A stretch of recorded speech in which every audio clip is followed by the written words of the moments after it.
Assalamualaikum warahmatullahi wabarakatuh.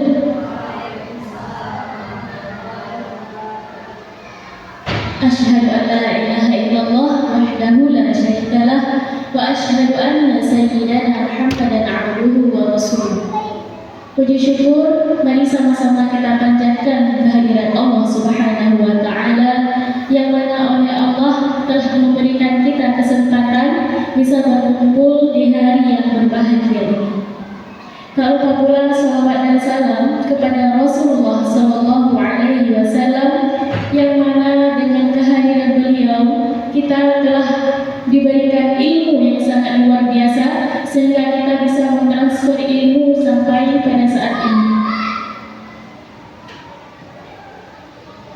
Oke teman-teman, masih semangat hari ini? Ya, alhamdulillah. Udah makan siang semua? Sudah, alhamdulillah. Nah teman-teman, sebelum kita mulai, saya ada sedikit kata-kata motivasi, terutamanya untuk diri saya sendiri ya. Menjadi seorang guru adalah sebuah panggilan atau kecintaan yang tulus terhadap ilmu pengetahuan serta keinginan untuk membantu membangun generasi masa depan. Menjadi seorang guru bukan hanya sekadar mentransfer ilmu, terima upah, terus pulang, tapi ada tanggung jawab besar kita terhadap Sang Pencipta. Oke teman-teman, sebelum kita mulai, selanjutnya kita mendengarkan nasihat atau kata-kata sambutan dari perwakilan dari kepala sekolah yang akan disampaikan oleh Ustazah Laini. Kepada Ustazah Laini kami persilakan. Bismillahirrahmanirrahim. Assalamualaikum warahmatullahi wabarakatuh. Alhamdulillahirrahmanirrahim. Pada siang hari Senin ini Allah izinkan kita duduk bersama di ruangan ini untuk kembali belajar ya. Karena belajar itu adalah sebuah proses yang tidak pernah berhenti. Hari ini kita belajar, besok kita belajar, seterusnya juga kita belajar. Salawat dan salam semoga selalu tercurahkan kepada Nabi Muhammad SAW, kepada keluarga dan sahabat beliau semuanya. Selamat datang teman-teman semua di ruangan ini. Kita akan sama-sama belajar tentang budaya positif yang nantinya akan disampaikan oleh rekan kita, Ustazah Fina Khairina. Harapannya adalah ketika kita belajar hari ini, apapun yang kita pelajari nantinya bisa bermanfaat untuk diri kita sendiri, kemudian bisa kita aplikasikan di lingkungan tempat kita bekerja dan juga bisa kita bawa dan kita aplikasikan dimanapun kita berada. Ketika kita belajar hari ini di ruangan ini, maka ilmunya itu bisa kita gunakan dimanapun, saat ini, nanti, dan kedepannya. Sesuai dengan materi yang akan kita pelajari, semoga kita bisa selalu menghidupkan budaya positif sehingga setiap kali, dalam setiap keadaan, dalam setiap kesempatan, dalam setiap aktivitas kita, semua yang kita lakukan itu semuanya itu bernuansa positif. Yang positif itu insya Allah itu yang terbaik. Misalnya ketika nanti kita berdiskusi dengan rekan sejawat kita kedepankan budaya positif. Jika mungkin kita ingin memberikan masukan, saran, maka mari kita bangun budaya positif ini sehingga saran dan masukan yang kita sampaikan kepada teman-teman kita dapat diterima dengan baik seperti itu. Misalnya nanti kita akan berhubungan sama anak-anak kita, sama juga.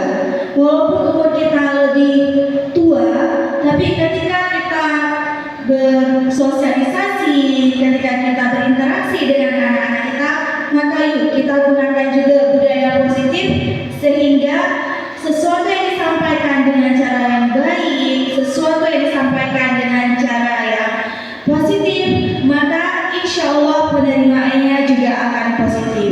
Mungkin ini saja sambutan dari saya. Semoga kegiatan kita hari ini berjalan dengan lancar sesuai yang diharapkan, dan tentu seperti yang sudah sampaikan tadi, manfaatnya itu bisa dirasakan oleh kita dan oleh orang-orang yang ada di sekitar kita. Itu saja. Terima kasih banyak untuk seluruh perhatiannya. Assalamualaikum warahmatullahi wabarakatuh.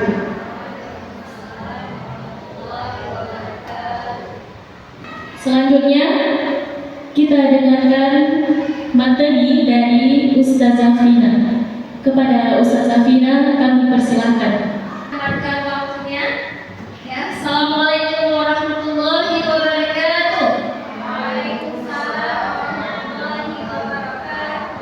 Ya, hari ini kita belajar kembali bersama-sama ya, menyebarkan pemahaman dan pengalaman penerapan budaya positif. Bersama saya Fina Khairina MPD, ya, guru penggerak angkatan 11 Komisi SDIT Askia Biren.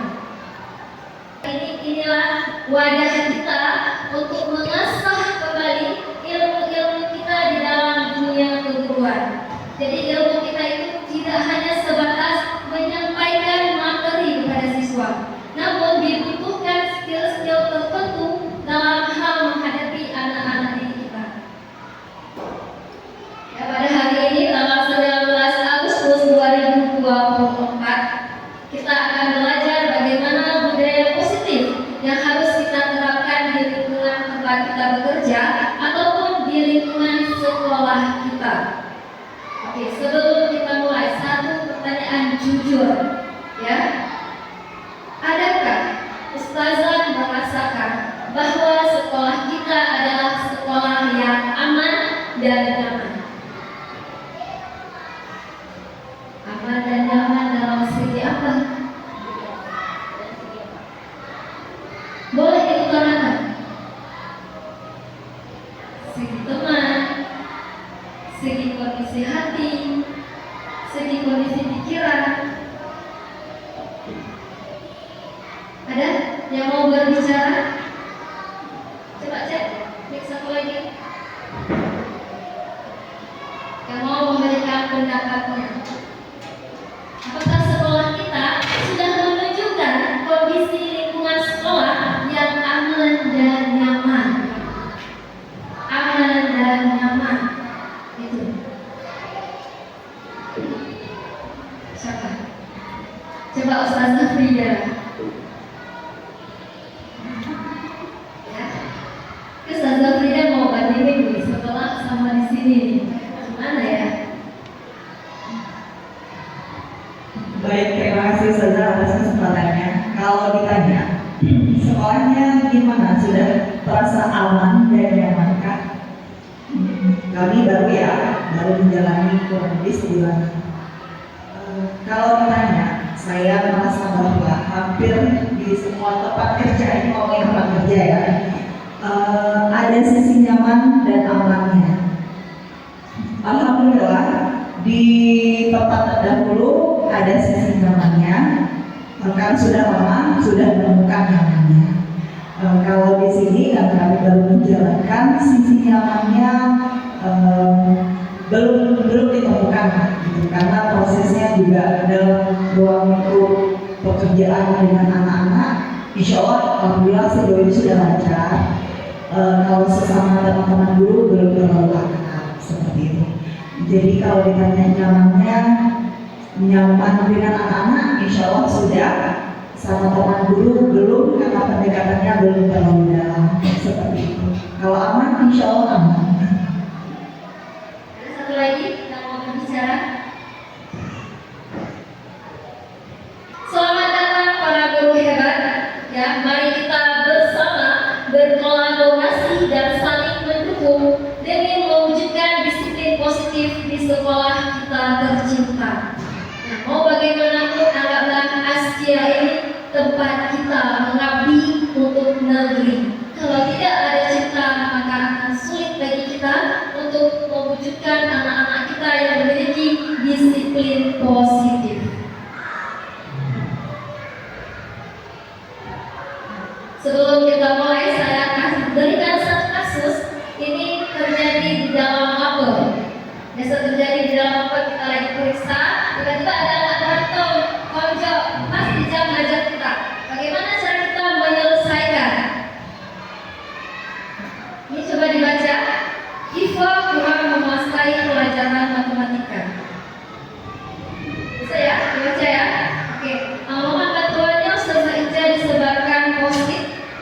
untuk bisa menuliskan jawaban. Ini sepengetahuan Ustazah aja. Bagaimana cara menyelesaikan masalah ini?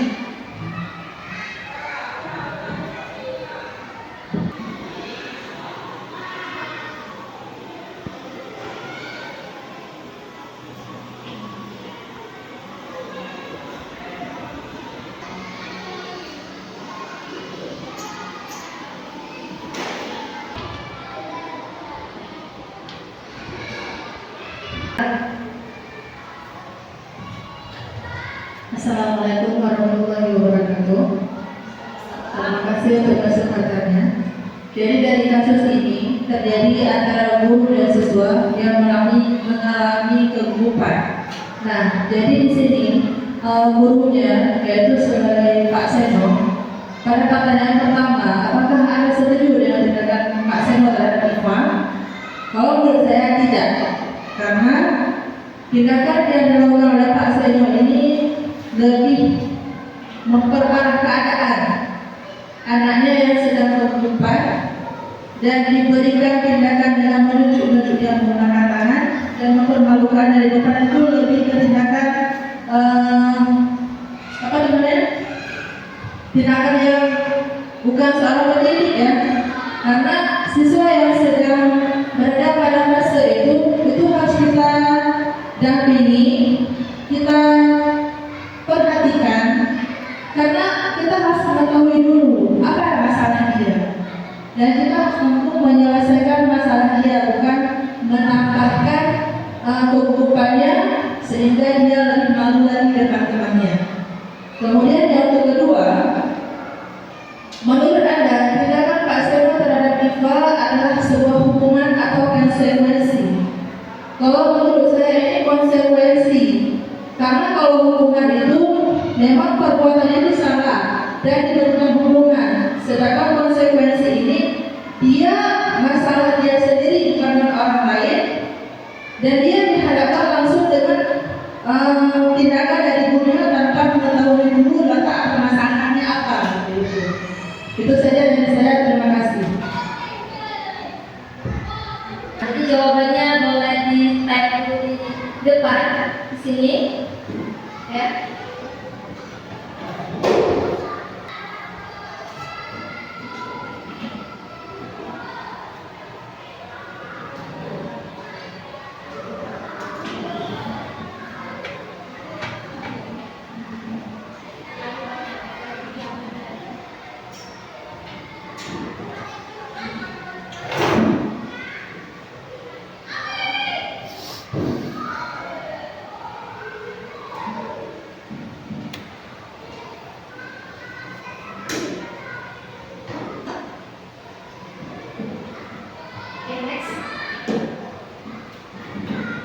Nah, jadi dalam konsep budaya positif ada tahapan-tahapan yang harus kita lakukan nantinya.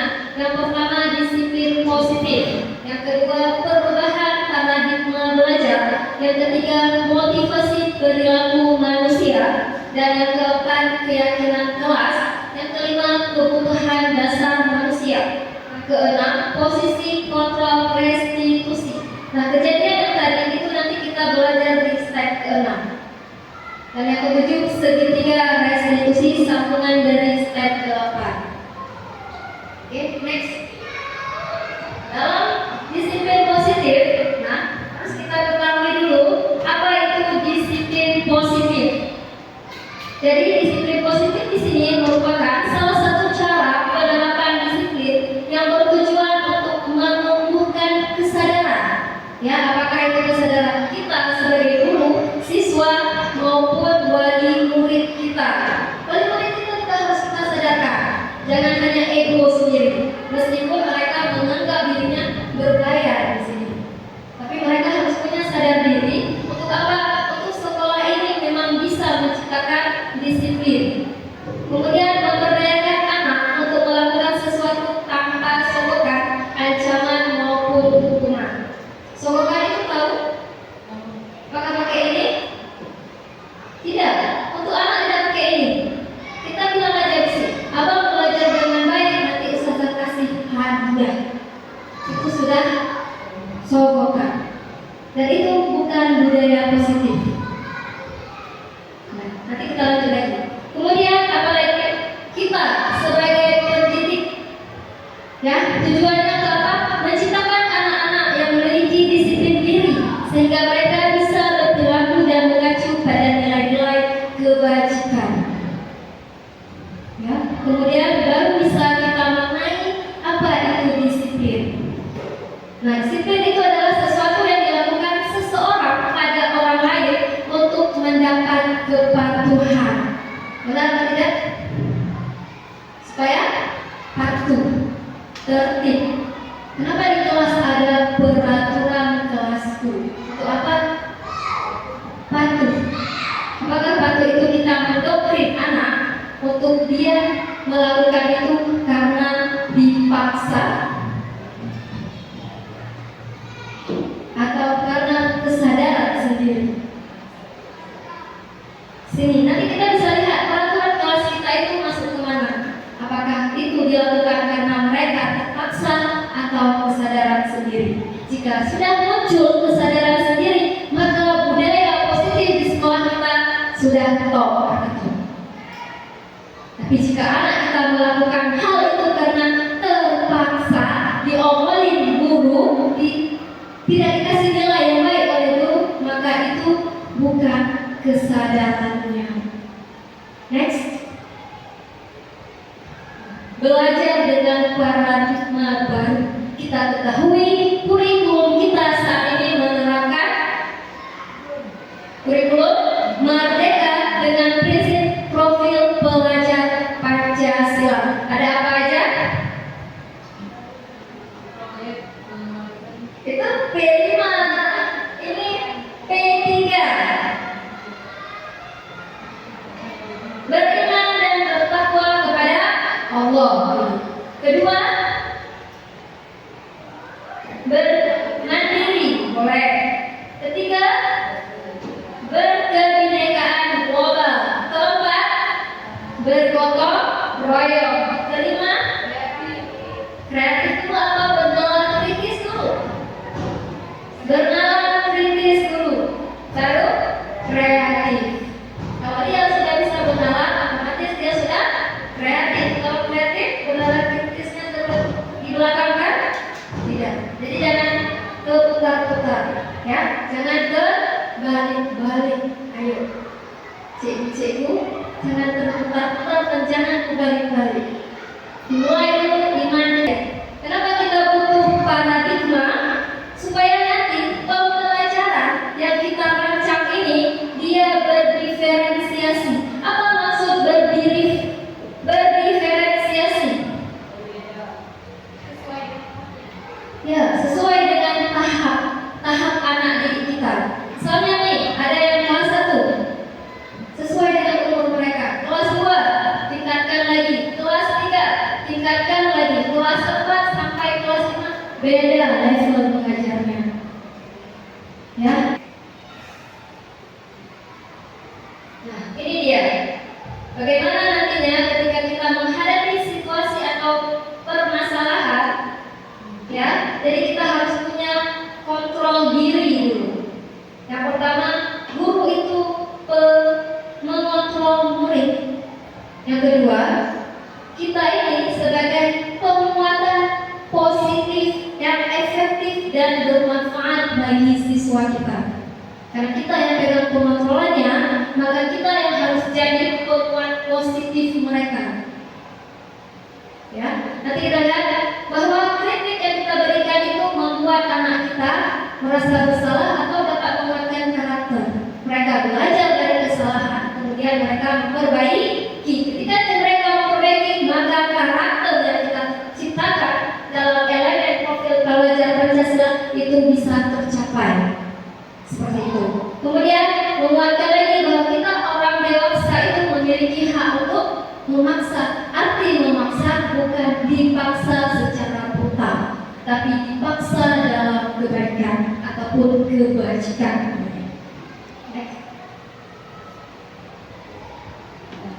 Kita akan bermain peran. Ada peran A dan peran B.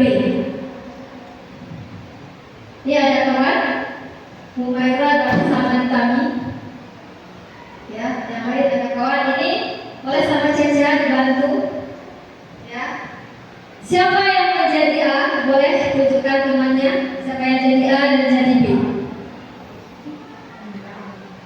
Tugas si A itu mengepal tangannya, salah satu tangannya. Bayangkan dalam kepalan ini Anda punya harta benda berharga, nggak mau dilepas. Ya. Yang kedua, coba rebut harta temanmu ini. Bagaimanapun caranya, apakah itu harus dibujuk, dihardik, diintimidasi, dimarahi, atau digoda, atau digelitik sekalipun, silahkan, bebas. Harus dapat. Kita lihat nanti di sini kita akan menunjukkan sikap dan sifat kita. Itulah yang namanya karakter. Maka anak kita nanti diibaratkan seperti itu. Oke, silakan. Hitungan 3 kita berdiri. Udah 1, 2, 3. Yang A, siapa yang A nih? Yang A genggam tangannya. Ya, yang A, dia punya harta berharga. Tangannya. Yang B, usahakan. Apapun usahanya bebas.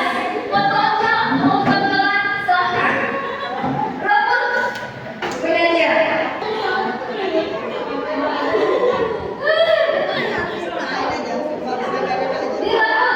Direbut hingga terbuka tangannya. Terserah mau diapain. Mau diapain tempatnya.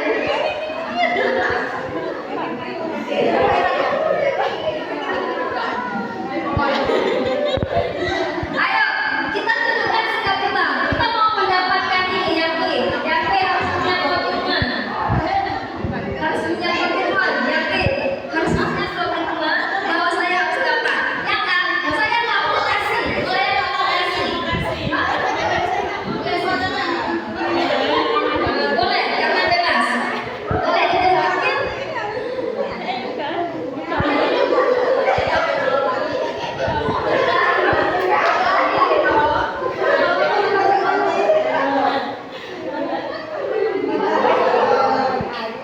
Oke, ada yang dapat? Ada yang dapat? Nah, itu terbuka. Oke, udah ada 1 terbuka. Ya. Oke, berarti pemenangnya B. Ya, ini B. 10, siapa yang berhasil? Oke, ada yang berhasil. Ya, pertahankan. Ya, saya berkomitmen apapun yang berharga bagi saya pertahankan. Yang B, yang bisa dilepas. Kenapa Anda mau melepaskannya? Apakah itu tidak berharga? Itu sudah ada sampai di otak ini bahwa itu harta benda berharga. Tapi kegiatannya sama doi ya. Jadinya terbuka. Ya, karena tadi bisa menggelitik. Menggelitik. Oh ya, menggelitik. Akhirnya pasrah. Iya, kadang sesuatu hal, ancaman itu datang, kena dari kita. Itu kritikan itu adalah sebuah ancaman bagi kita yang mengiratkan kita. Pada titik itu kita menyerah. Akhirnya udah deh, pasrah. Kamu ambil aja. Segitu. Ya, jadi pasrah di sini bukan berarti lepas begitu aja. Dikritikin tahan. Apapun yang kita bisa tahan dalam kritikan itu, tapi kita sudah berjuang. Ketika itu tetap diambil, maka itu adalah kuasanya Allah. Ya, yang B, yang jadi peran B. Ya, ada yang berhasil, ada yang tidak. Bagaimana mendeskripsikan peran kita di sini sebagai B? Ayo, siapa yang mau bicara? Ini yang B, yang jadi B. Ini A. Oh, A, ini B. Saya nggak dapat ini, karena saya mau. Namanya nggak sebanding. Dapatnya nggak sebanding. Oke. Jadi, iya. Siapa tadi yang B?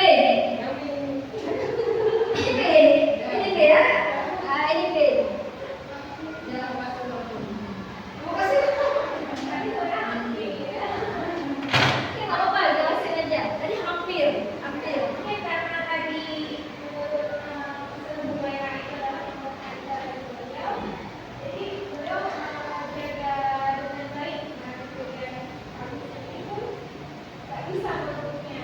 Saya sudah menggunakan berbagai aplikasi. Iya, nggak bisa menurutnya. Nah, teman-teman, apa sih hikmah dari permainan itu?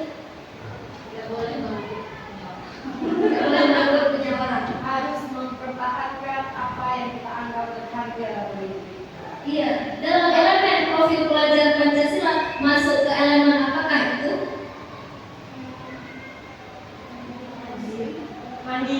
Mandiri. Selain itu, penalaran kritis. Selain itu,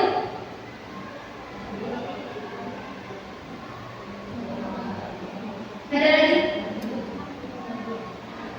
Jangan lupa teman-teman bahwa yang pertama itu kita punya Tuhan, beriman kepada Tuhan.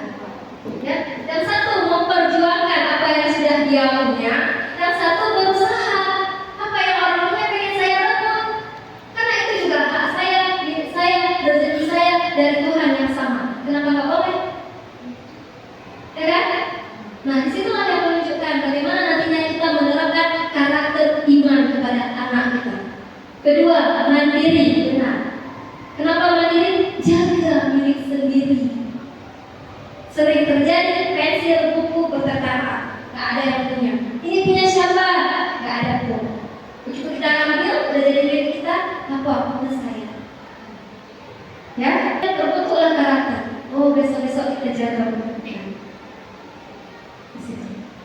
Sampai sini paham kawan? Paham? Nantinya ketika ada permasalahan yang seperti itu bisa diterapkan. Nah, sini lagi dari hal yang tadi bisa menimbulkan motivasi kita. Ya, kenapa ada motivasi seseorang siswa itu dalam belajar? Dia punya indikator. Yang pertama, dia termotivasi untuk menghindari ketidaknyamanan, nggak mau dapat ikop bahasanya, atau nggak dapat hukuman. Ini ustaz saya baru tahu ikop. Tahu ikop? Kami di sini menggunakan istilah hukuman itu sebagai ikop, tidak bilang hukuman, tapi bilangnya ikop.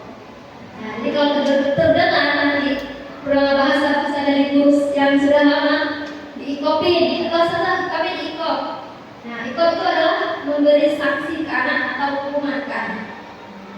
Kemudian, kenapa dia bisa timbul motivasi untuk mendapatkan imbalan ataupun penghargaan dari orang lain? Apakah itu ibunya di rumah, ayahnya di rumah, gurunya di sekolah? Yang ketiga, kenapa motivasi itu bisa muncul? Menghargai nilai-nilai kebajikan dari dirinya sendiri. Dari tiga faktor ini, mana yang lebih mantap?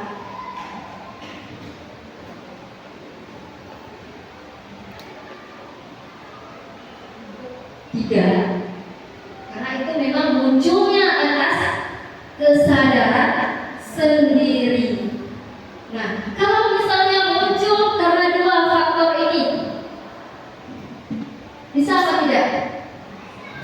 Bisa. Tapi dalam budaya positif itu tidak boleh. Kita memberi hukuman ke anak, memberi hadiah.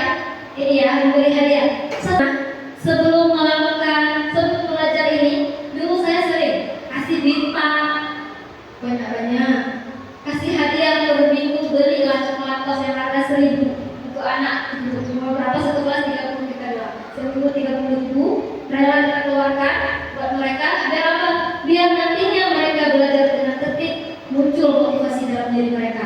Ternyata apa yang saya lakukan di masa lalu itu keliru. Jika ada di antara teman-teman punya persepsi seperti itu, maka ubahlah dan sekarang, sadarlah dan sekarang budaya positif yang ingin kita terapkan di STIS-nya tidak seperti itu. Ya, ini jujur, kita nggak ada orang lain. Siapa yang sedang pernah melakukan, saya suka beri hadiah untuk anak. 2, 3, 4. Jadi dulu sering itu hadiah saya simpan. Ya. Kemudian apa lagi? Menghindari ketidaknyamanan. Tahu nggak caranya?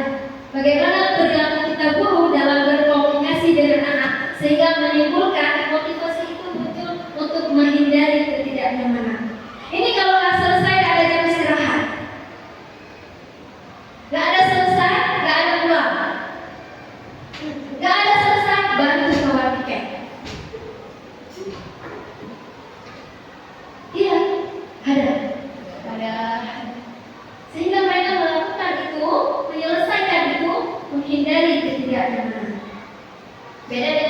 dapat imbalan, kita kasih hadiah, ya kan? Nah, bagaimana yang dia benar-benar murni? Inilah dia sadar bahwa tugas saya seorang murid melakukan apa yang diperintahkan guru, melakukan kewajiban-kewajiban dia sebagai seorang murid di sekolah, itu baru benar. Ada nggak anak kita di sekolah seperti itu? Ada. Ada. Di antara 30 siswa ada 10, ada 5. Berarti dia sudah muncul motivasinya karena kesadaran dirinya sendiri. Yang lain, dengan kita pertimbang bahasanya, ya kita pertimbang boleh pakai ini dulu boleh, jangan lama. Ya, jangan setahun kita belajar di kelas itu, setahun kita berikan ini untuk mereka yang tidak punya kesadaran diri. Berikan ini 1 bulan, terapkan 1 bulan untuk bisa apa tujuan kita ke sana. Nggak semua proses langsung jadi, tidak ada step by step. Boleh lakukan ini, boleh, tapi jangka pendek. Ingat jangka apa?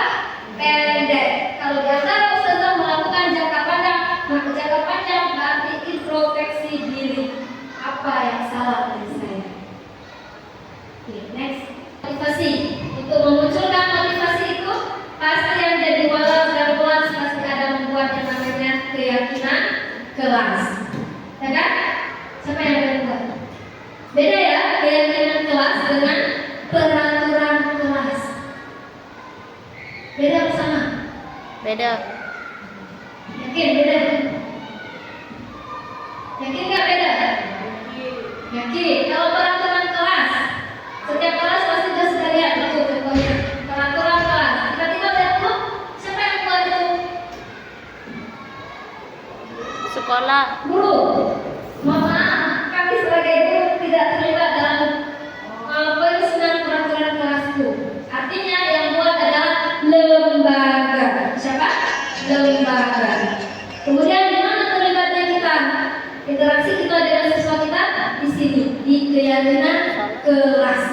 Mau seperti apa kelas kita? Mau seperti apa kehidupan mereka di dalam kelas kita? Maka kita ciptakan mereka melalui keyakinan kelas.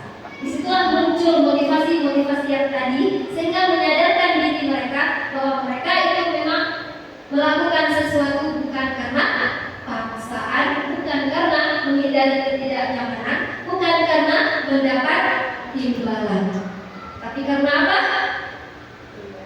Karena apa? Kesadaran diri sebagai nilai kebajikan. Jadi pembentukan keyakinan kelas itu punya tahapan. Yang pertama, abstrak dari peraturan. Abstrak itu tahu apa? Abstrak, tidak terbentuk. Tidak nampak. Iya, memang tidak nampak. Sedikit aja kalimatnya tidak panjang, namun mudah diingat. Ya. Kemudian apa lagi? Berupa pernyataan universal. Kalau kami dulu cuma 1 keyakinannya, 1 untuk semua. Tidak ada teman. Buat keyakinan kelas itu sesuai kondisi kelas. Kemudian dibuat dalam bentuk positif, artinya tidak menggunakan kata jangan. Dilarang boleh? Dilarang dan jangan mana baik? Jangan. Nah, jangan. Dilarang. Gunakan kalimat positif. Kemudian semua warga kelas itu terlibat membuat, bukan karena keinginan kita sendiri. Seperti itu. Ya, tidak boleh egois. Karena kelas ini kelas bersama. Seperti itu. Kalau saya selalu seperti itu. Ini kelas siapa? Warga kelas 6C. Siapa yang punya tanggung jawab? Semua. Nggak saya panggil ketuanya. Ketuanya tidak arahin. Kita next. Nah, ini contoh kita buat keyakinan kelas. Harus kita diskusikan dengan teman-teman. Tempelkan, baru kita ambil 1 kalimat untuk dijadikan sebagai keyakinan kelas. Next. Ini kebutuhan mereka. Ada anak yang datang ke sekolah itu sudah terpenuhi cinta dan kasih sayangnya dari rumah. Yang aneh itu, ada anak yang datang ke sekolah kita kosong, butuh cinta, butuh kasih sayang. 30 menit itu pembukaan, menanyakan kabar siswa, makan atau belum. Seperti itu. Dapat apa dari hari ini? Kita dipanggil gara-gara dia telat, kita dimarahin. Dimarahin dari rumah sampai sekolah, lesu, hari tempe boleh, ditanya buku kita, dielotin kita, mana bukunya? Kok nggak bawa buku? Gitu. Yang marahin lagi dia, double dapat siapa? Makanya ada kadang-kadang anak susah kita luluskan. Ini yang harus jadi pedoman kita, ya. Oke, lanjut. Nah, di sini kita akan lihat videonya bagaimana kebutuhan dasar seorang muslim.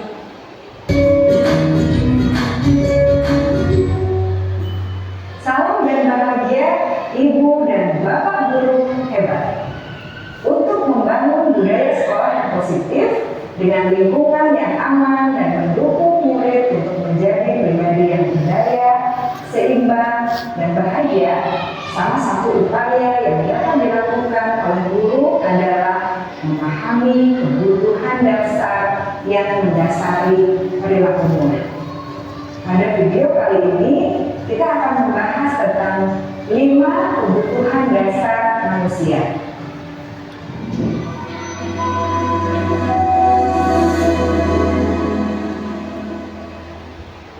Ki Hajar Dewantara dalam salah satu kutipannya menyatakan, kita ambil contoh perbandingannya dengan hidup tumbuh-tumbuhan.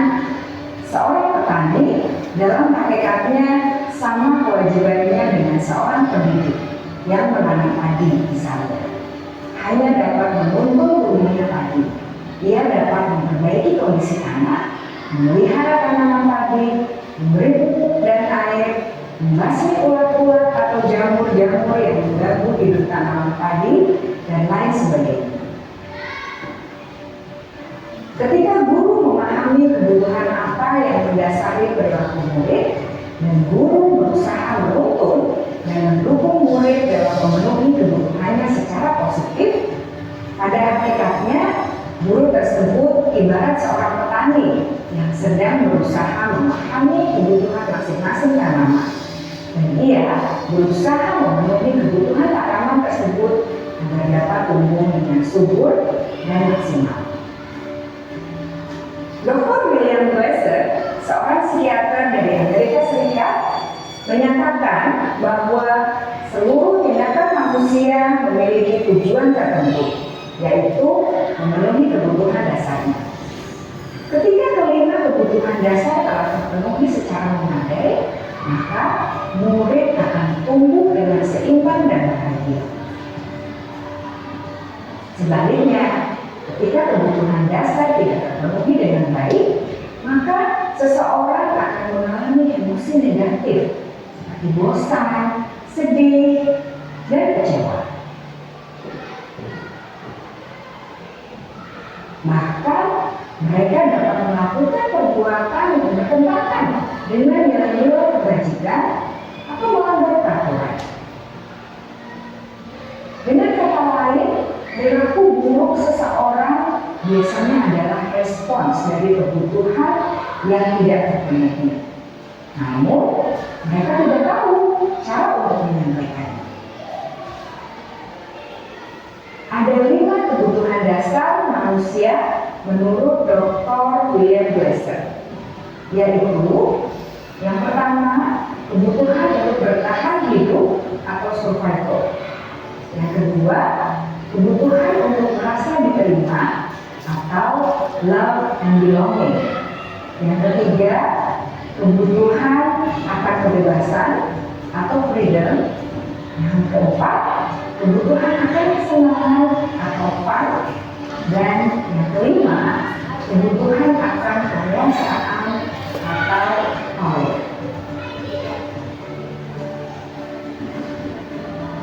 Kebutuhan dasar yang pertama adalah kebutuhan yang bersifat fisiologis untuk bertahan hidup atau survival. Misalnya, kesehatan, rumah, dan makanan. Kebutuhan biologis sebagai bagian dari proses reproduksi, termasuk kebutuhan untuk tetap bertahan hidup. Kebutuhan untuk merasa aman juga termasuk dalam kebutuhan ini.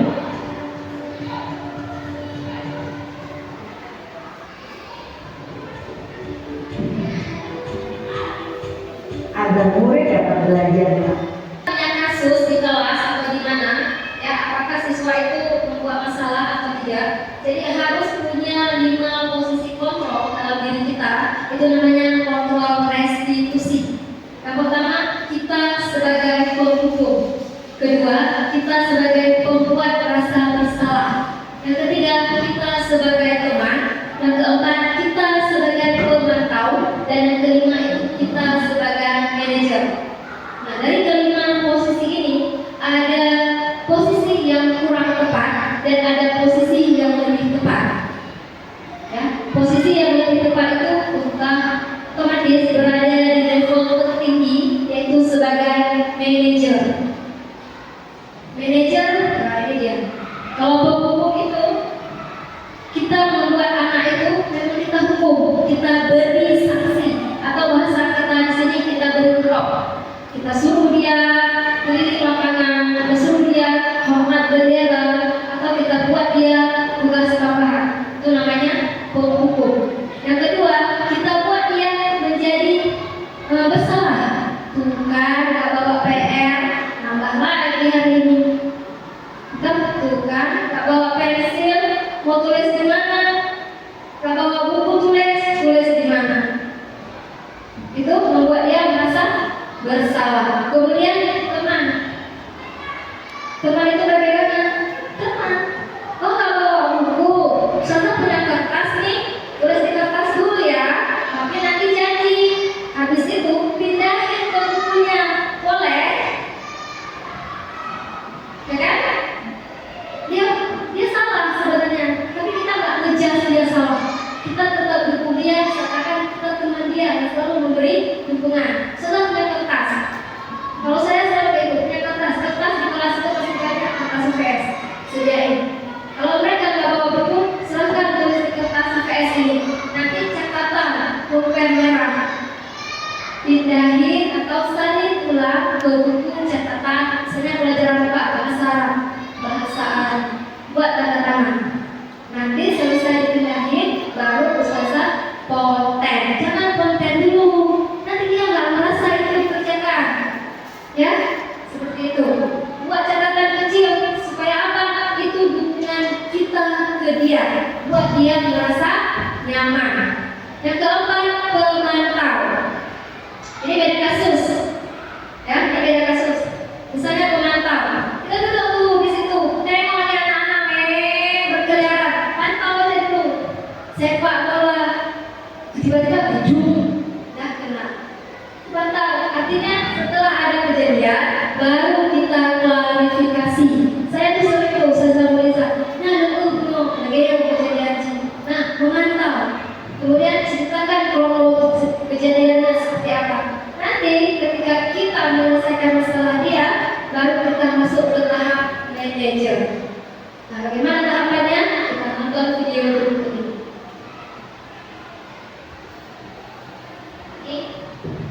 Kelima posisi tersebut, mari kita saksikan kasus Nael yang terlambat hadir di waktu memilih sekolah dan melihat bagaimana kelima posisi kontrol dalam menghadapi masalah tersebut.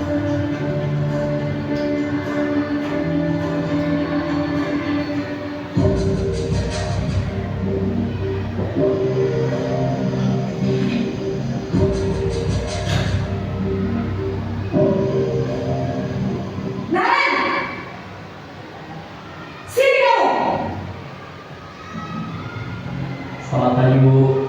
Selalu terlambat. Kamu deh, pasti terlambat. Maaf, Bu. Saya Apa? Apa coba? Alasan kamu apa lagi? Kapan sih kamu tidak terlambat? Malas sekali ya kamu jadi anak. saya Dasar pemalas. Gak kapok-kapok sih kamu. Sudah berapa kali terlambat? Sana, kamu keliling lapangan Kenapa saya harus keliling lapangan basket, Bu? Kenapa? Kamu tolak ibu? Berani-beraninya jawab. Sudah terlambat, masih berani jawab pula. Sekarang, keliling lapangan basket 5 kali sekalian. Biar kapok. Cepat. Pergi sana ke lapangan basket. Posisi penghukum biasanya berbicara dengan nada tinggi, menghardik, menunjuk-nunjuk, menyakiti, dan menyindir. Hukuman bisa berupa fisik maupun psikis. Ibu dan bapak guru hebat. Dampak yang terjadi pada murid ketika guru berada pada posisi penghukum adalah murid cenderung akan memberontak, bahkan menyimpan dendam.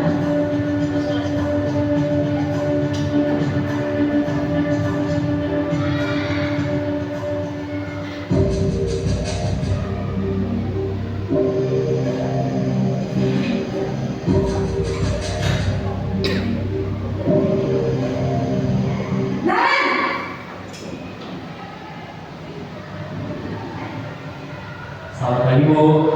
Naren, kamu kenapa terlambat lagi, nak? Ya Tuhan, Naren, kamu senang ya bikin ibu susah ya? Kalau kamu terlambat lagi, nanti ibu yang ditegur bapak kepala sekolah, nak. Disangka ibu tidak bisa membina kamu. Duh, gimana ini? Maaf, Bu. Duh, Gusti Naren, kamu suka ya kalau ibu tegur bapak kepala sekolah? Terus, sekarang ibu harus tulis apa yang di buku absen? Ini kamu sudah sering terlambat loh. Ibu harus apa coba? Maaf, Bu. Maaf sekali. Ya sudah, lain kali jangan bikin ibu susah lagi ya, nak ya. Ibu tidak akan kuat lagi kalau kamu begini terus. Bisa jantungan kalau ibu tegur bapak kepala sekolah. Sana cepat ke kelas. Maaf ya, Bu. Maaf sekali. Posisi membuat rasa bersalah berbicara dengan nada tenang, cenderung lembut. Namun kata-kata yang diutarakan membuat murid merasa menjadi orang yang gagal, memandang buruk dirinya sendiri, merasa tidak berharga, dan tidak sanggup membahagiakan orang lain. Ketika guru mengambil posisi membuat rasa bersalah, murid akan menganggap dirinya yang bersalah dan ia akan menyimpan emosi negatif tersebut di dalam dirinya.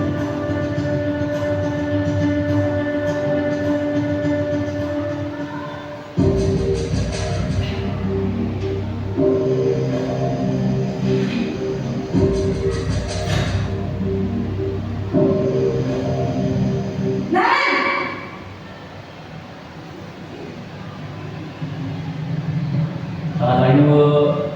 Wah, sudah jam berapa ini, nak? Terlambat lagi ya, sayang. Iya, Bu. Habis ibu saya lupa membangunkan saya, Bu. Kamu malah menyalahkan ibu kamu. Kamu bukannya anak yang larinya paling kencang. Kok terlambat sih? Iya, Bu. Saya memang terlambat bangun tadi. Jadi biarpun saya kencang, tetap nggak kesenjar, Bu. Ya sudah sana, nanti lain kali larinya lebih kencang lagi ya, biar gak terlambat lagi. Bikin seneng ibu, demi ibu, bisa kan? Bisa, Bu. Ya sudah sana masuk kelas, ibu beresin urusan absen kamu. Kamu ini ada-ada saja. Dalam posisi teman, guru berbicara dengan nada suara ramah, akrab, cenderung bersenda gurau untuk menjaga suasana tetap santai. Murid akan merasa senang, aman, dan akrab dengan guru. Identitas yang tercipta adalah identitas sukses atau berhasil. Namun, perlu diingat, karena ini masih dorongan eksternal, maka ada faktor ketergantungan dari murid kepada orang tertentu. Di sini guru absennya, sehingga di lain waktu murid bisa berperilaku baik, namun hanya kepada orang-orang tertentu saja.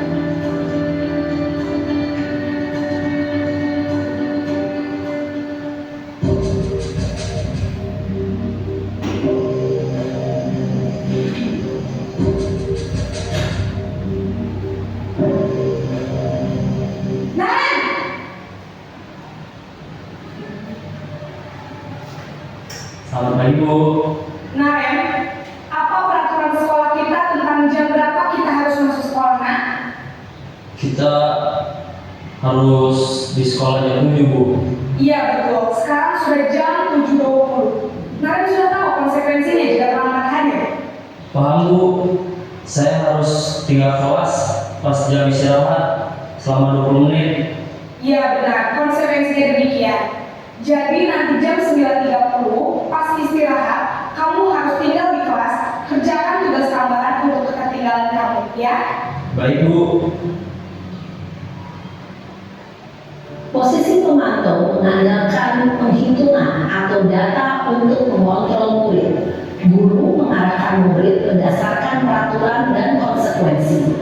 Seorang pemantau menunjukkan bahasa tubuh dan ekspresi wajah yang datar dan cenderung formal.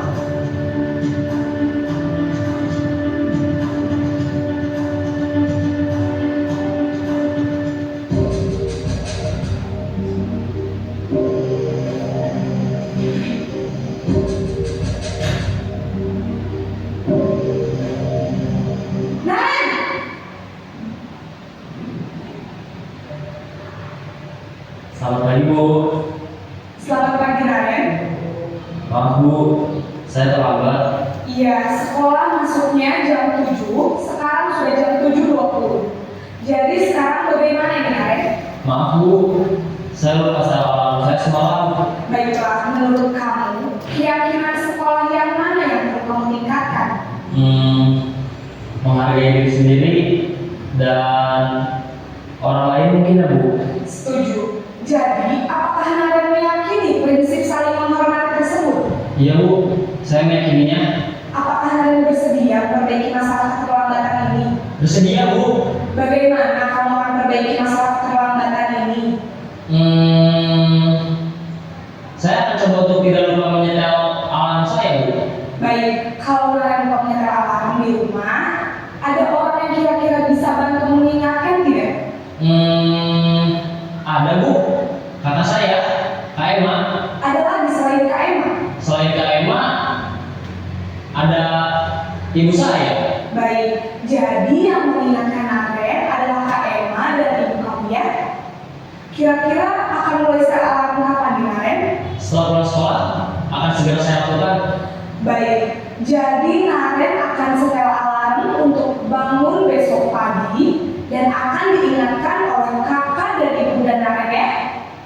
Ada lagi yang mungkin perlu dilakukan Naren agar tidak terlambat bangun lagi. Tidak ada Bu. Baik Naren, terima kasih untuk kerjasama kamu.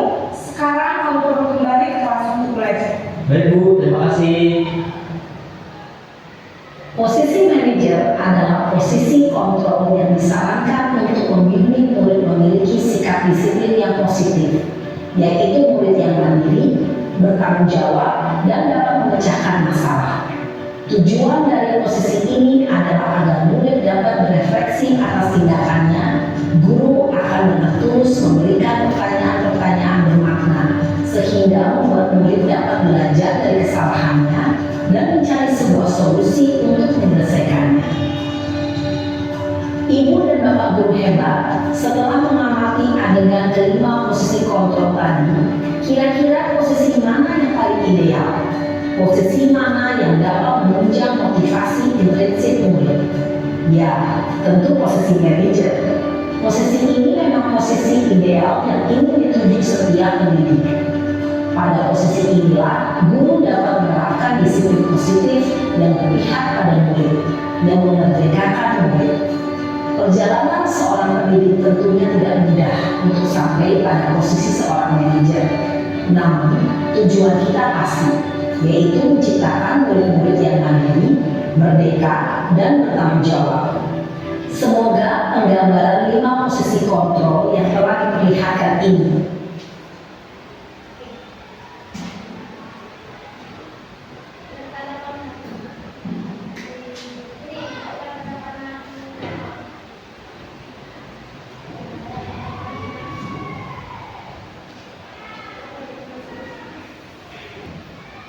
Jadi kita sudah nonton video, ada 5 kasus dan 5 penanganan. Jadi dari 5 kasus itu Jadi satu kasus tapi 5 cara penanganan. Penanganan yang paling tepat adalah penanganan manajer. Kenapa manajer? Manajer itu memberi solusi. Memberi solusi. Mana solusi yang tadi diberikan oleh guru yang tadi itu? Jam berapa dia bisa bangun? Dengan cara apa dia bisa bangun cepat? Mengundang orang dan dibantu oleh anggota keluarga. Nanti itu solusi bagi dia. Kadang kita alam aja kita, tapi kadang-kadang terabaikan. Tapi jika ada yang mengingatkan, maka itu akan menjadi apa? Kebaikan untuk si murid. Nah, bagaimana langkahnya? Maka langkah yang kita terapkan nanti namanya segitiga restitusi. Yang pertama, kita menstabilkan identitas. Menstabilkan identitas itu artinya kita tanya kenapa dia terdampak hari ini. Terus stabilkan dulu. Walaupun suasananya tegang, dia tahu dirinya salah karena terlambat, tapi kita stabilkan terlebih dahulu. Kemudian kita tanya lagi validasi. Kenapa dia bisa terlambat? Dia lupa menyedap alarmnya. Validasi tindakan dia. Kemudian yang terakhir apa? Menanyakan keyakinan.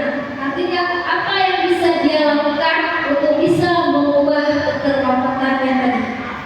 Agar segitiga restitusi inilah yang akan kita gunakan nantinya ketika kita punya siswa yang bermasalah. Contoh, saya mau bagaimana penerapan kita dalam hal misalnya anak kita nggak sengaja makan sambil jalan, minum sambil jalan. Hal sepele ya. Bagaimana menerapkan langkah segitiga restitusi itu untuk mengingatkan dia bahwa perilaku dia itu tidak baik. Ya, dipanggil, stabilkan dulu identitasnya. Anak, kalau dipanggil ibu guru, dia takut. Sampai kita sekolah dulu, posisikan kita sekolah dulu. Kalau udah dipanggil ibu, pasti ada sesuatu, ya kan? Nah, dia takut. Nah, sana siapa? Kairi, sini dulu sini dulu. Mesti dia tuh dalam jantungnya udah begitu. Katanya, ada apa saudara? Ya, sini dulu sini. Besok baru kita SD, bukan SMA. Ya, ada masalah penanganan. Jadi saya kasih tahu penanganan SD. Kalau anak-anak silakan seperti yang diajarkan oleh Ibu Lucy. Kalau dia ketakutan, bagaimana penanganannya? Supaya dia rileks. Nah, tenang, tanyakan, stabilkan dulu identitas dia, stabilkan dulu segala perasaan dia. Sudah tenang, baru kita tanya. Tadi ibu lihat, Ustazah ya, Ustazah lihat abang makan sambil berjalan. Benar? Tanyakan. Benar, benar. Nah, kemudian validasi. Kenapa ya abang makan sambil berjalan? Lupa, buru-buru. Itu jawaban dia. Mungkin random lagi jawaban dia. Kita nggak tahu. Validasikan lagi. Kira-kira menurut abang boleh nggak ya kita makan sambil berjalan? Nggak boleh. Apa ya hadisnya?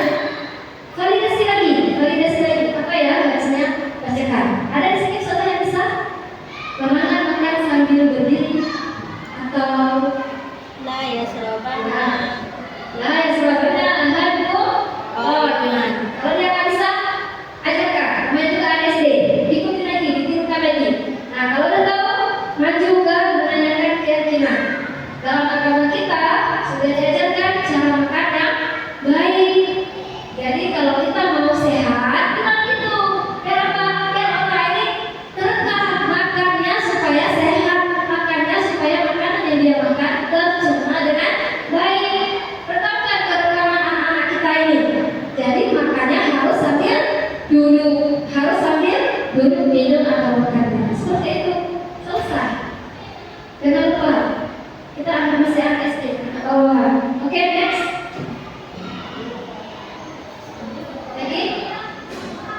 Lagi. Nah, ini satu lagi kasus. Masuk ya.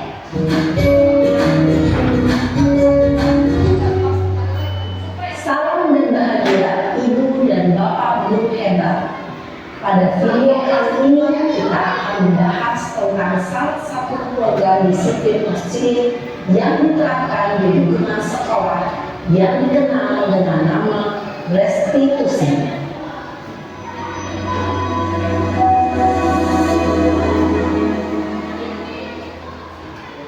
Restitusi dikembangkan oleh pakar pendidikan dari Gossi berlandaskan pada teori kontrol Dr. William Glaser. Segitiga restitusi adalah suatu proses dialog yang dijalankan oleh guru atau orang tua agar dapat menghasilkan murid yang mandiri dan bertanggung jawab. Pada saat guru di posisi manajer, aspek yang dikembangkan pada murid adalah motivasi intrinsik, sehingga penanaman nilai-nilai kebajikan dapat tumbuh dan berkembang menjadi suatu kebiasaan positif yang akhirnya membentuk karakter murid.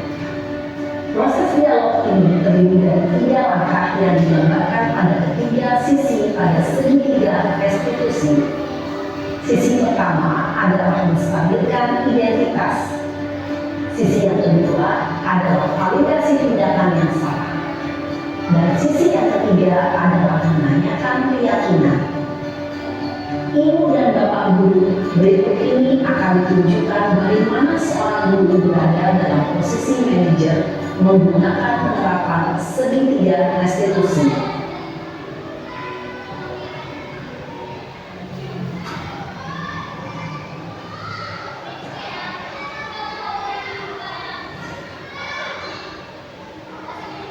Siapa? Siapa? Sudah lama nggak berusaha? Kenapa hari ini di sini? Kesel Pak, kesel banget. Masa aku dikatain? Kenapa? Ya aku marah lah. Aku balik dikatain mereka di depan kelas. Kesel banget. Oh begitu. Ya pasti kamu marah dan kesal. Bapak juga akan marah apabila ada yang menuduh bapak seperti itu.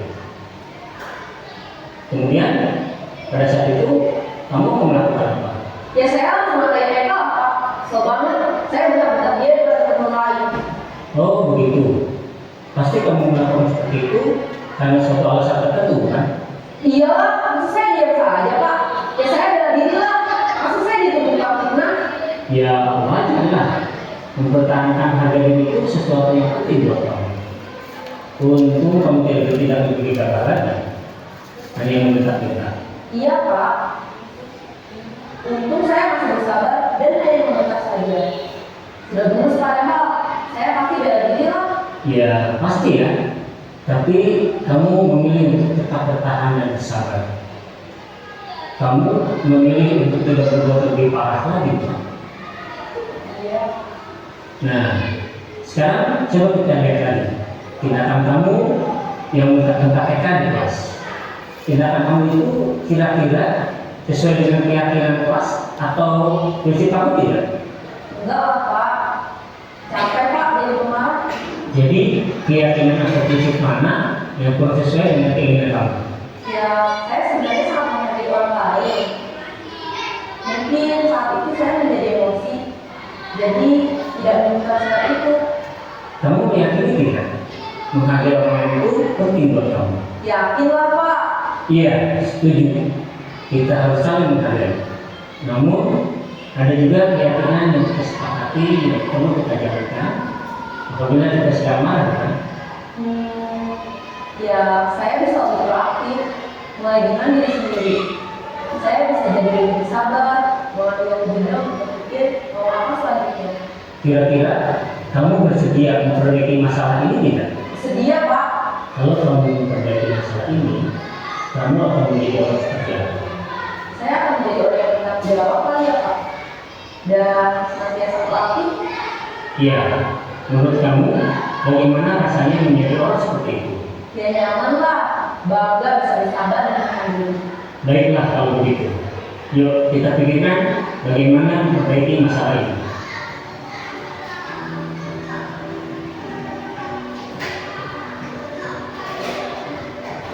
Ibu dan bapak guru hebat.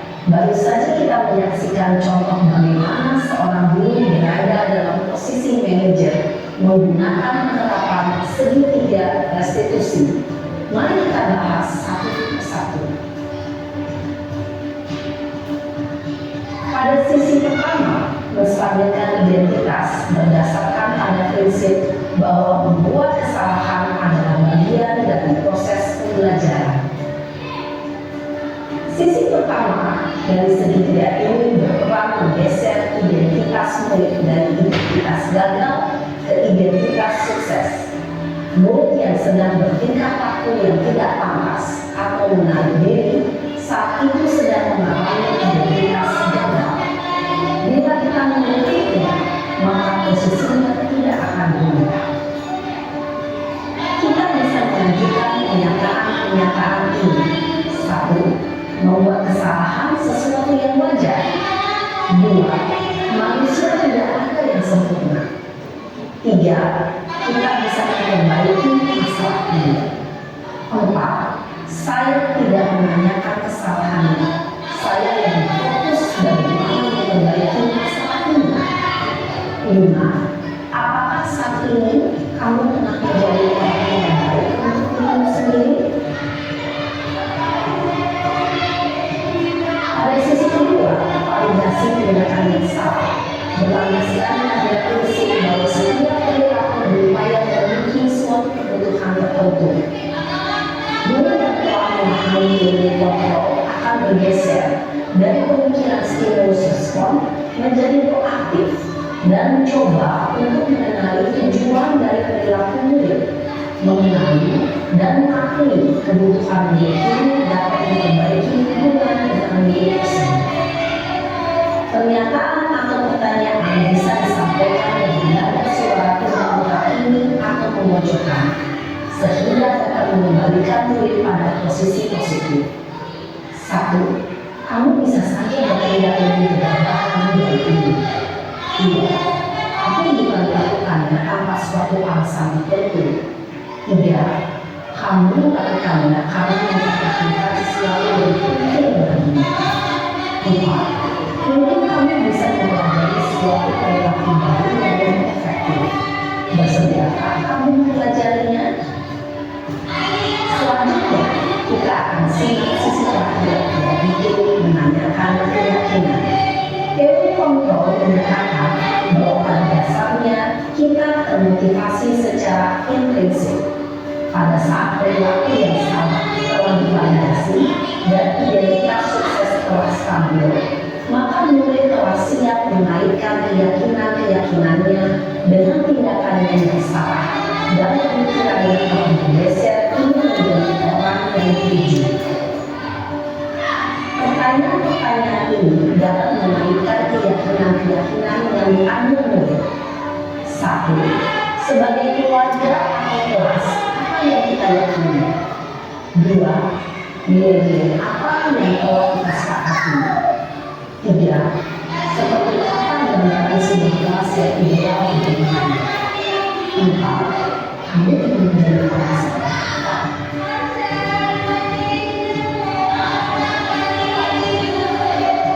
Dari menetapkan segitiga persekusi, perlu diperhatikan beberapa, yaitu 1. Perilaku yang salah perlu dikaitkan dengan nilai atau keyakinan yang telah disepakati atau dituju. 2. Kesediaan orang yang melakukan kesalahan untuk memperbaiki masalah. 3. Pemecahan masalah sebisa mungkin relevan atau memiliki hubungan dengan masalah yang ada.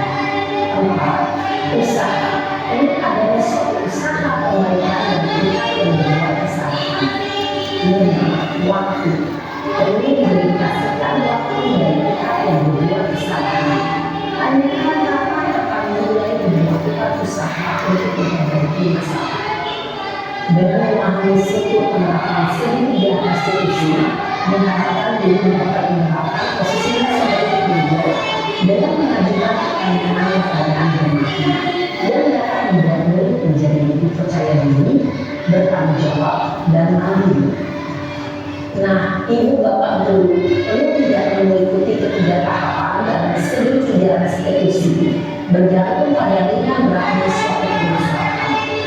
Misalnya, bila permasalahan tersebut ringan, maka tidak perlu dijalankan secara berurutan. Bahkan bisa segera menanyakan apa yang kita sepakati. Dengan menjalankan segitiga restitusi, dengan mengajukan pertanyaan-pertanyaan bermakna, diharapkan murid menjadi kuat secara pribadi, dapat membuka wawasan diri agar dapat menyelesaikan masalahnya sendiri, semakin percaya diri, mandiri, dan beriman. Salam dan bahagia, Ibu Bapak Guru hebat.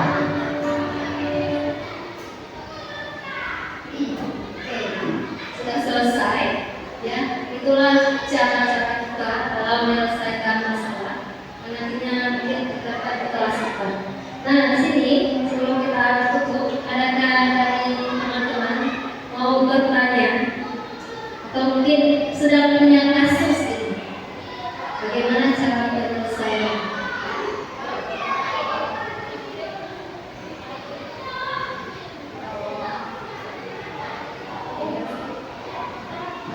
Di sini kita mau tanya, dari sekian tata cara kita menyelesaikan masalah murid, apakah masih boleh prosesnya dengan cara ini? Apakah masih boleh? Dari tata cara yang sudah kita pelajari, apakah masih boleh kita menyelesaikannya dengan cara memberi hukuman? Jadi kita tadi sudah lihat 5 posisi kontrol. Yang pertama itu adalah penghukum, kedua membuat rasa bersalah, ketiga sebagai teman, keempat teman out, dan yang kelima itu adalah sebagai manajer. Dari kelima ini kita sudah tahu bahwa posisi yang 5 ini yang lebih tepat itu adalah manajer.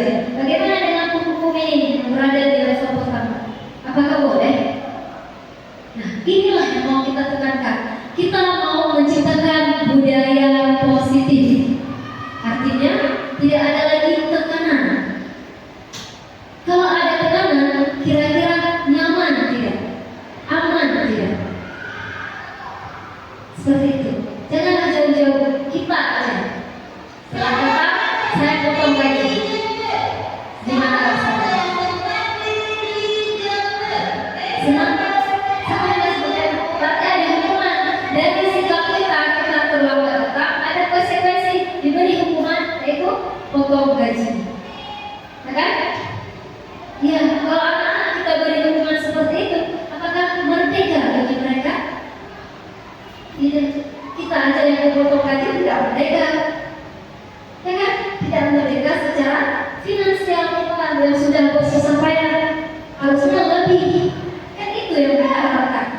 Sama seperti anak, mereka mau merdeka, tapi kita beri lagi hukuman. Jadi bagaimana solusinya kalau kayaknya nggak ada efek jerah, besok-besok gitu-gitu aja lagi? Bagaimana caranya? Jadi teman dia. Kita ambil level tengah, teman. Kemudian nanti baru kita pantau, baru ke manajer. Kita di sini ingin menerapkan bahwa nantinya mereka punya perubahan positif. Pelan-pelan, tidak ada yang instan. Jadi tunggu teman dia. Ada lagi? Dalam hal belajar mungkin?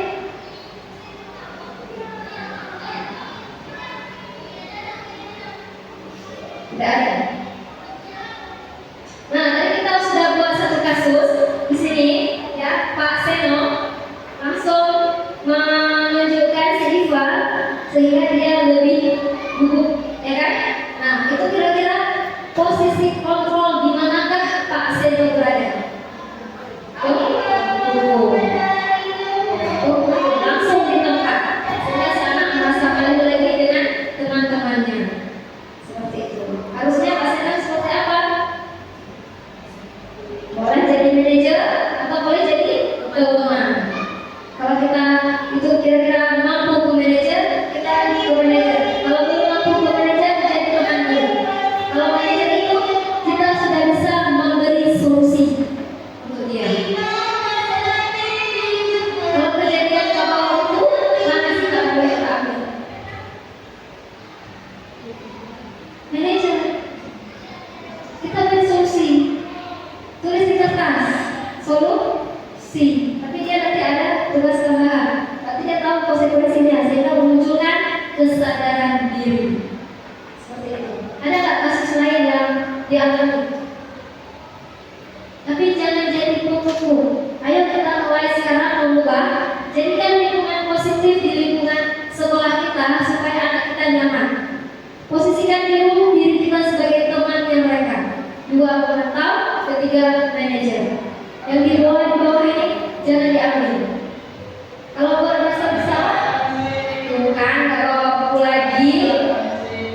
5 kasus ini, sebelumnya saya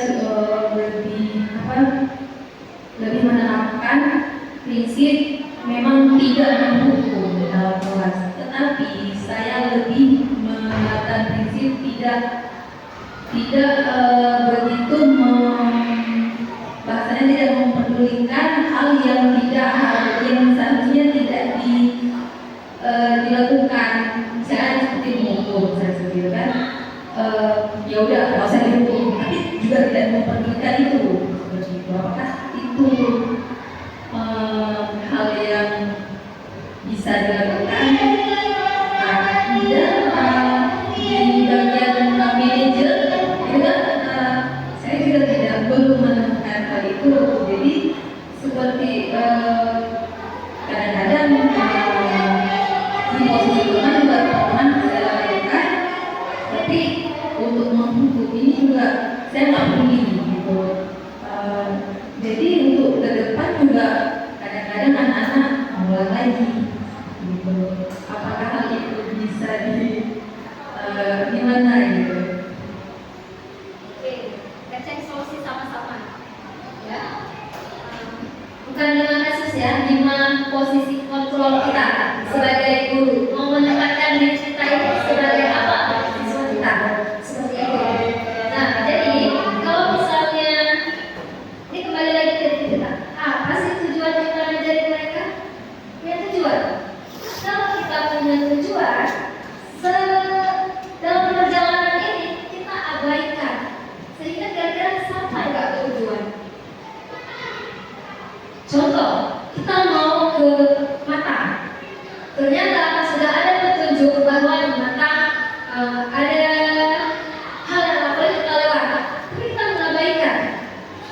Langsung menuju ke sana. Kira-kira apakah kita bisa sampai ke tujuan?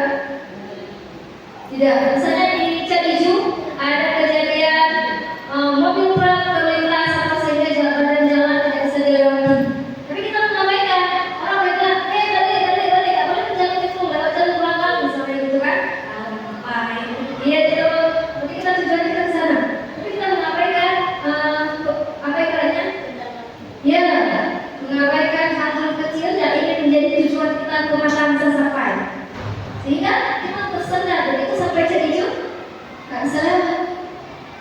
Sama seperti anak tadi, kita punya tujuan hari ini mereka bisa apa? Belajar bersama tentang nama-nama hewan misalnya. Tapi dia udah bilang nih dari Ustazah nggak bawa apa? Buku. Nggak tulis. Besok kita tanya hewan kelinci bahasa Arabnya apa? Tahu? Kenapa nggak tahu? Nggak tulis. Ya kan? Artinya apa? Kita membuat kesalahan 2 kali.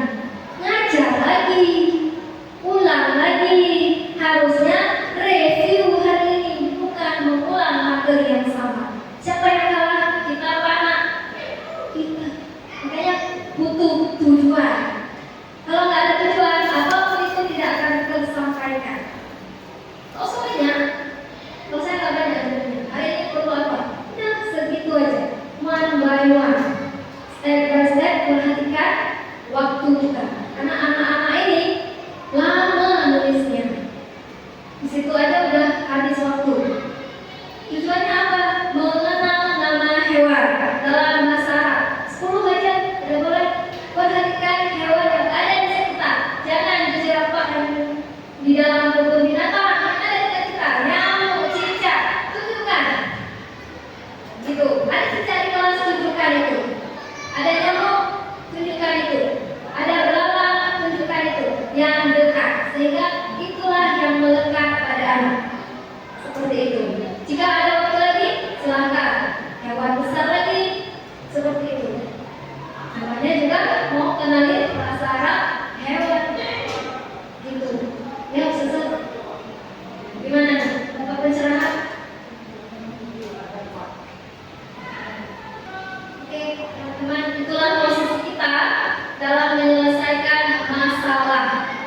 Ya, usahakan tidak mengambil posisi penghukum sama membuat rasa bersalah. Kalau mau menghukum, mau bersalah, ambil tengah.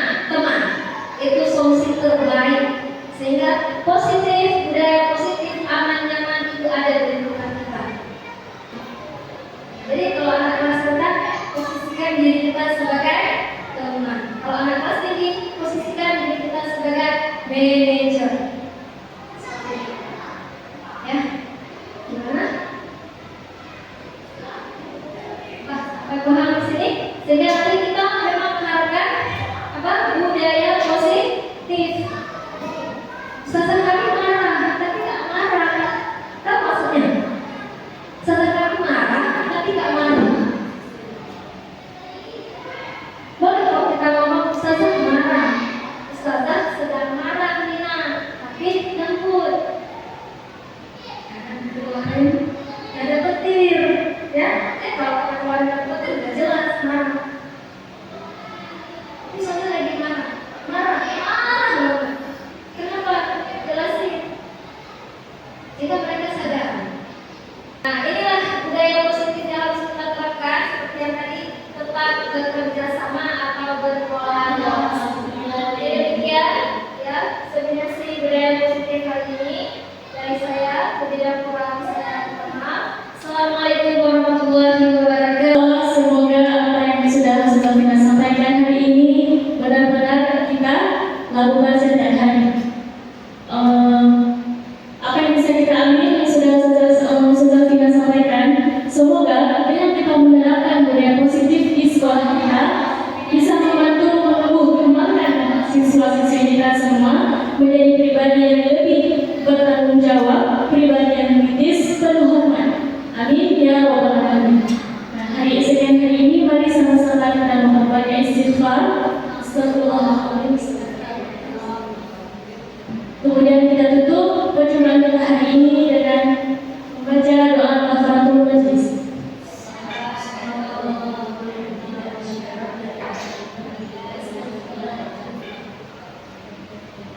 Saya sebagai MC hari ini mohon undur diri atau tidak sah kata. Saya akhiri. Wassalamualaikum warahmatullahi wabarakatuh. Assalamualaikum warahmatullahi wabarakatuh.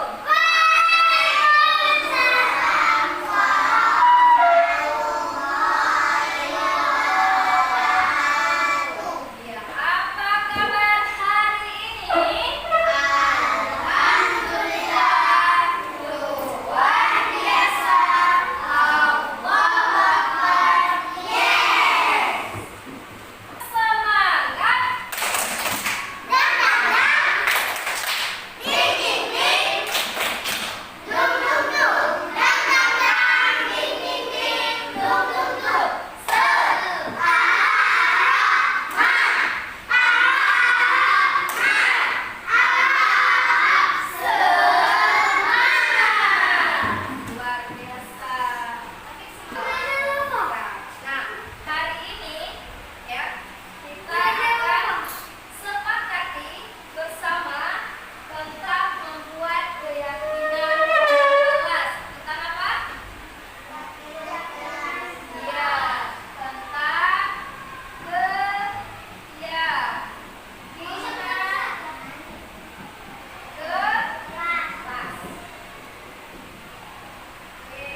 Pandangan